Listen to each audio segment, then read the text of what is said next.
நீ நடுநிலையா நின்றனா உங்ககிட்ட மன்னிப்பு கேட்கலாம். நீ ஒருத்தர் காலிலே நக்கி இருக்கும்போது மன்னிக்கணும். நக்கி நிக்கிறேன்னு சொல்றது நக்கீரன் கோபால நான் வந்து ஷார்ட்டா நக்கின்றேங்க. அவரை வச்சு வைத்து பொழப்பு நடத்துற நீங்க அவரை பத்தி பேசுறதுக்கு தகுதி இருக்குதா? அது என்னங்க ஆடு? நீங்க மீசை வச்சா உடனே நீங்க புலி ஆயிடுவீங்களா இல்ல சிங்கமா மாறிடுவீங்களா? ரிப்போர்ட்டர் ஒருத்தர் வந்து எத்தனை இடத்துல வெட்டுப்பட்டு ஹாஸ்பிட்டல் இருந்தாரு. அவருக்காக ஒரு ஆர்ப்பாட்டம் நடந்துட்டீங்களா இல்ல ஒரு குரலாவது கொடுத்தீங்களா இல்ல போய் அவரை போய் பார்த்தீங்களா? ஆனா மாநில தலைவர் அண்ணாமலை போய் பார்த்தாரு. நீ நடுநிலைவாதியா இருந்தா என்ன பண்ணணும்னா நீ அண்ணாமலை அவர்கள்கிட்ட கேட்குற கேள்வி உனக்கு திராணியும் தைரியமும் இருந்ததுன்னா உன் முதலமைச்சர்கிட்ட கேட்க முடியுமா இல்லை அவங்க பையன் பட்டத்து இளவரசர்கிட்ட உன்னால் கேட்க முடியுமா இல்லை கேட்கறா உனக்கு தைரியம் இருக்குதா? இன்னைக்கு நக்கீரன் கோபாலுடைய வரலாறு வந்து பார்ப்போம்னா கலைஞர் காலத்துலேருந்து வந்து நீ வந்து பார்க்க போனீங்கன்னா வந்து அவரையே சுற்றி வந்திருப்பார். சந்தன கடத்தல் வீரப்பன் கிட்ட போயிட்டு வந்து அவர் என்னென்னலாம் வந்து வான வேடிக்கைலாம் காட்டினாங்க. அதுக்கு அவர் பாராட்டு விழாலாம் நடத்தினாங்க. இது வரைக்கும் இத்தனை நாளில் வந்து நான் வந்து ரிப்போர்ட்டர்ஸ் எல்லாத்தையும் கேட்குறேன். அவமரியாதையாக வந்து அண்ணாமலை பேசின ஒரு வீடியோ வந்து நீங்க எடுத்துக்காட்டு. இவர்கிட்ட இந்த அளவுக்கு கேட்கிற கேள்வி வந்து ஆளுங்கட்சிக்கிட்ட போய் நீங்க மக்களுக்கு என்ன பண்ண, உன் வீட்டுக்குள்ள தண்ணி வந்துச்சு, இந்த அரசாங்கம் வந்து மக்கள் கிட்ட வந்து தேர்தல் நேரத்தில் பொய்யான வாக்குறுதி கொடுத்துட்டாங்க, இந்த பிரச்சனையை நிறைவேற்றல, இதை செய்யல, இன்னைக்கு ஜாக்டோஜியோ அமைப்பு வந்து இப்போ போராட்டம் நடத்துறாங்க, ஓய்வூதியம் கொடுப்பாங்க, எவ்வளவோ பிரச்சனைகள் இருக்குது. இதை பத்தி ஒரு பத்திரிகையாளர் ஒரு ரிப்போர்ட்டர் நேருக்கடியா முதலமைச்சரோ இல்ல அந்தந்த துறையுடைய அமைச்சர்கிட்ட கேட்கறதுக்கு திராணி தைரியம் இருக்குதா? சில டைரக்டருங்களும் இருக்கிறாங்க பாருங்க. இந்த மாரி செல்வராஜ், இந்த ரஞ்சித், பாரஞ்சித் இவங்கெல்லாம் வந்து பார்க்க போனால் பட்டத்து இளவரசருக்கு வந்து பாதுகாப்பாக இருக்கிறாங்க. ஏன்னா ஒரே ஒரு விஷயத்தை வந்து கேட்குறேன், உங்கள் வயிற்று பொழப்புக்காக ஏங்க ஜாதியும் மதத்தை வச்சு வந்து அரசியல் பண்ணுறீங்க? ஏன் அந்த மாதிரி ஒரு படம் எடுக்கிறீங்க? நான் எல்லாரையும் தான் சொல்கிறேன். அது எந்த ஜாதி தலைவராக இருந்தாலும் சரி, அது முஸ்லீம் தலைவராக இருந்தாலும் சரி, கிறிஸ்துவ தலைவராக இருந்தாலும் சரி, எவனாக இருந்தாலும் சரி. மேட்பாக்ஸ் நேயர்களுக்கு முகமது அத்தாவுல்லாவுடைய அஸ்ஸலாமு அலைக்கும் வணக்கங்கள். ஒரு 2 நாளைக்கு முன்னாடி வந்து பார்க்க போனீங்கன்னா ஜேர்னலிஸ்ட்டுங்க, எல்லா ஜேர்னலிஸ்ட்டும் கிடையாது, சில ஜேர்னலிஸ்ட் என்ன ஒரு 10 பேர் இருப்பாங்க. என்னென்னா நக்கீரன் கோபாலுடைய தலைமையில் ஒரு ஆர்ப்பாட்டம் நடத்துகிறாங்க. அந்த ஆர்ப்பாட்டம் எதுக்குன்னு வந்து பார்க்க போனீங்கன்னா மாநில தலைவர் அண்ணாமலைக்கு எதிராக. ஏன்னா அவர் வந்து மன்னிப்பு கேட்கணும். ஏன்னா இன்றைக்கி பேசக்கூடாத ஒரு வார்த்தையை பேசிட்டார். ஒரு ஜேர்னலிஸ்ட்னா என்னங்க? நடுநிலைவாதி, அதாவது நியாய பக்கம் நிற்கணும். இன்றைக்கி நக்கீரன் கோபாலுடைய வரலாறு வந்து பார்ப்போம்னா கலைஞர் காலத்துலேருந்து வந்து இனி வந்து பார்க்க போனீங்கன்னா வந்து அவரையே சுற்றி வந்திருப்பார். அவர் எவ்வளோ நேர்மையானவர் வந்து மக்கள் எல்லோருக்குமே தெரியும். அதாவது சந்தன கடத்தல் வீரப்பன் கிட்ட போயிட்டு வந்து அவர் என்னென்னலாம் வந்து வான வேடிக்கைலாம் காட்டினாங்க. அதுக்கு அவர் பாராட்டு விழாலாம் நடத்தினாங்க. உங்கள் எல்லோருக்கும் தெரிஞ்ச ஒரு விஷயம். ஆக மொத்தத்தில் வந்து பார்க்க போனீங்கன்னா வந்து ஒரு தலைபட்சமாக தான் இது வரைக்கும் நடந்துக்கிட்டு வந்திருக்கிறாரு.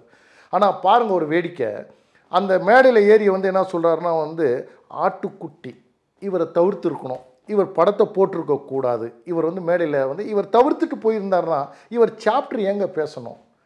நீ நடுநிலைவாதியாக இருந்தால் என்ன பண்ணணும்னா நீ அண்ணாமலை அவர்கள்கிட்ட கேட்குற கேள்வி உனக்கு திராணியும் தைரியமும் இருந்ததுன்னா உன் முதலமைச்சர்கிட்ட கேட்க முடியுமா இல்லை அவங்க பையன் பட்டத்து இளவரசர்கிட்ட உன்னால் கேட்க முடியுமா இல்லை கேட்குறா உனக்கு தைரியம் இருக்குதா? எதுக்குங்க மன்னிப்பு கேட்கணும்? நீ நடுநிலையாக நின்றனா உங்ககிட்ட மன்னிப்பு கேட்கலாம். நீ ஒருத்தர் காலிலே நக்கி இருக்கும்போது மன்னிக்கணும். நக்கி நிற்கிறேன்னு சொல்கிறது நக்கீரன் கோபால நான் வந்து ஷார்ட்டாக நக்கின்றேங்க.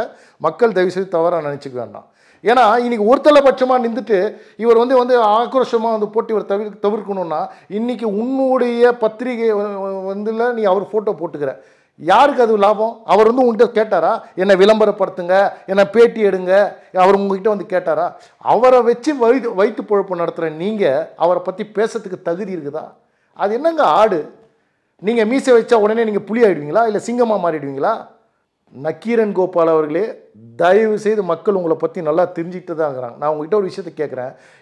இதுக்காக போராட்டமும் ஆர்ப்பாட்டம் நடத்துனீங்களே, உங்களுடைய ரிப்போர்ட்டர் ஒருத்தர் வந்து இன்றைக்கி என்னடானா வந்து எத்தனை இடத்துல வெட்டுப்பட்டு ஹாஸ்பிட்டலில் இருந்தார். அவருக்காக ஒரு ஆர்ப்பாட்டம் நடந்துட்டீங்களா இல்லை ஒரு குரலாவது கொடுத்தீங்களா இல்லை போய் அவரை போய் பார்த்தீங்களா?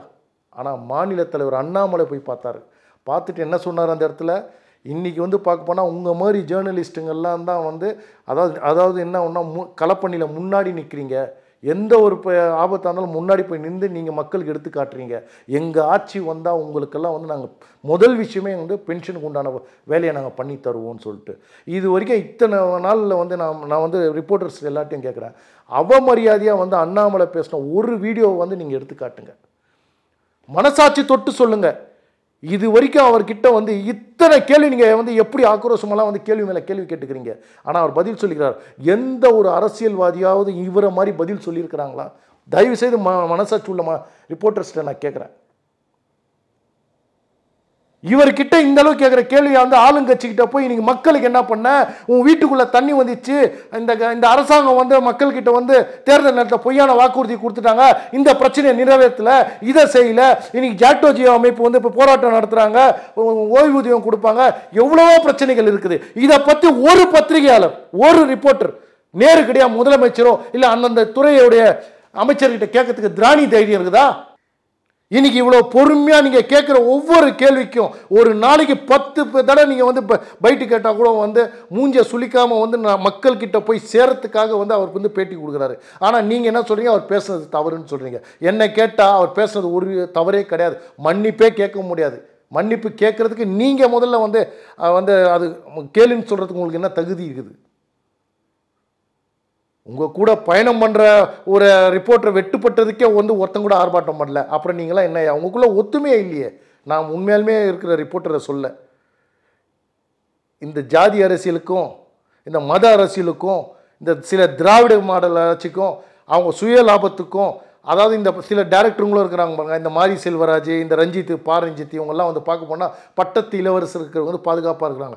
நான் ஒரே ஒரு விஷயத்தை வந்து கேட்குறேன், உங்கள் வயிற்று பொழப்புக்காக ஏங்க ஜாதியும் மதத்தை வச்சு வந்து அரசியல் பண்ணுறீங்க? ஏன் அந்த மாதிரி ஒரு படம் எடுக்கிறீங்க? நான் எல்லாரையும் தான் சொல்கிறேன். அது எந்த ஜாதி தலைவராக இருந்தாலும் சரி, அது முஸ்லீம் தலைவராக இருந்தாலும் சரி, கிறிஸ்துவ தலைவராக இருந்தாலும் சரி, எவனாக இருந்தாலும் சரி, கடந்ததே போட்டுங்க. இனி வரும் காலத்தில் நல்லது எடுங்க, நல்ல படங்களை கொடுங்க. எரியிறத அணிஞ்சதுக்கப்புறம் எதுக்கு மறுபடியும் எண்ணெய் ஊற்றி கொளுத்துறீங்க? ஏன் பிரிவினை இந்த மாதிரி பிரிவினை பண்ணாதான் வந்து தமிழ்நாடு வந்து அரசியல் பண்ணிட்டு உங்கள் வயிற்று பொழப்பு நடக்கிறதுக்காகவா? நான் ரிப்போர்ட்டர்ஸ் கிட்டையும் ஜேர்னலிஸ்ட் கிட்ட வந்து தயவுசெய்து தாய்மையாக கேட்டுக்கிறேன். நேர்மையான கருத்துக்கள் இந்த மக்களுக்கு வந்து சென்றடைய செய்யுங்க. ஆளுங்கட்சி கொடுக்குறது மட்டும் நீங்கள் வந்து என்னென்னா முழுக்க வந்து பார்க்க போனால் 70% பேர் மறைக்கிறாங்க. நீங்கள் என்ன தான் மறைச்சாலும் மக்கள்கிட்ட உண்மை சென்று அடையும். மக்கள் தகுந்த பாடம் வந்து இந்த ஆட்சிக்கு புகுத்த தான் போகிறாங்க. அடுத்த 70 நாளில் நான் மக்கள்கிட்ட சொல்கிறேன், உங்கள் பிள்ளைகளுடைய எதிர்காலம் நல்லா இருக்கணும்னா ஊழல்லா ஆட்சி, நல்லாட்சி, இது யார் கொடுப்பாங்களோ நீங்கள் தேர்ந்தெடுங்க. அவங்கள வெற்றியடை செய்யுங்க, சிந்திங்க, செயல்படுங்க. ஜெய்ஹிந்த்.